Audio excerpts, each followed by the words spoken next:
who is your favourite female footballer or someone you aspire to be like?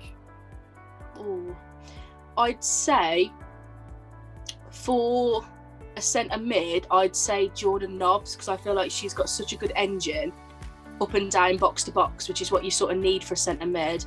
But then I'd say Steph Horton as well, because she's got really good leadership skills and she's a really good leader. So yeah. So Maddie, what teams have you played for? Maybe not from when you were 4, but maybe, you know, when you were a little bit older. So some of our players here are 11, 12, 9. So. Yeah, so obviously when I was a lot younger, we didn't really have the sort of setup that some of these girls probably have. So my first proper team was just like a local team, and then I went off to play for Shrewsbury Centre of Excellence. And then I just kind of joined some local teams after that. And then I started playing I went training with Shrewsbury Women, obviously, when I turned 16. So I was just old enough to play for them. So I started training with them, and then I went off to TNS.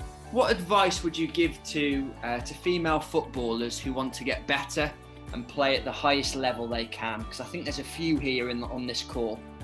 I'd say keep up with the hard work, like always train, like so when you get time, train, like even if it's just like focus on your feet or your quick feet, or even if it's not with a ball, just always train.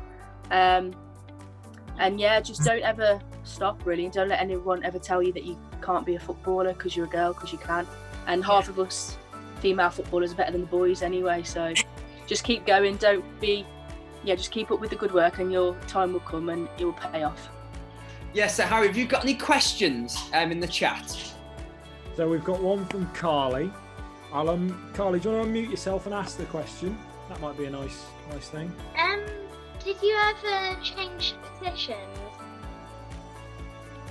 Did you ever change? Did you want to go first? No, I haven't really. I've grown up. I've been a bit different. So I've played obviously across the front three, so right wing, left wing, and striker. As I've grown up, but it's only really the past couple of seasons that I've played all three and sort of for one team, if that makes sense. So when I was younger, I'd be a right winger, and then as I got a bit older, I went onto the left wing. So I have swapped over them sort of front three positions, but it's only them sort of front three, if that makes sense. But good question. The thing that I'd say motivated me the most, probably, when I was younger, especially when I was in like a primary school sort of age, it was actually being better than the boys.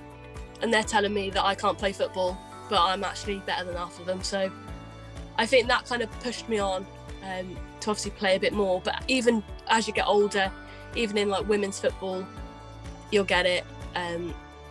But you just got to forget about it. Just let it go over your head, because I've been told by some of my managers in the past that I'm not good enough and stuff, but you've just got to kind of get past that and prove to them why they should basically have you in their team.